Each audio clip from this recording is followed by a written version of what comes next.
শয়তান সর্বদাই মানুষের শত্রু, মানুষের বন্ধু হতে পারে না।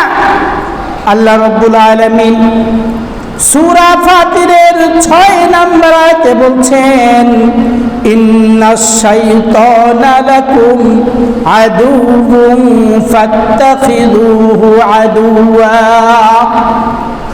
আল্লাহ তাআলা বলছেন, শয়তান তোমাদের শত্রু, তাকে তোমরা শত্রু হিসেবে গ্রহণ করবে, তাকে কখনো বন্ধু মানবে না, তাকে সর্বদাই শত্রু হিসেবে তোমরা চিহ্নিত করে রাখবে।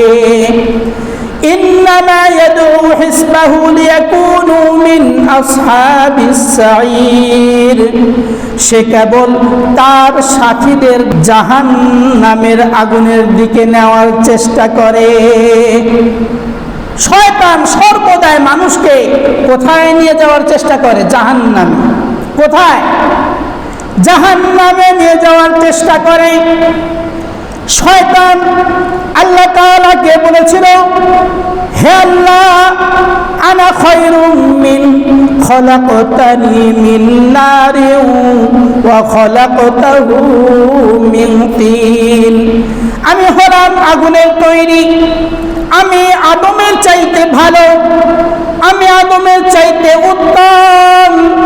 আমি উত্তম হয়ে একটা অধম জাতি আদমকে কেন আমি সেজদা করব? এইভাবে অহংকার করেছিল শয়তান।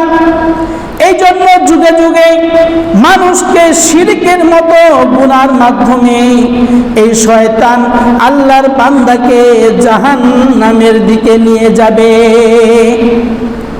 জাহান্নামের দিকে নিয়ে যাবে কিসের মাধ্যমে? 1 নাম্বার হলো শিরকের মাধ্যমে।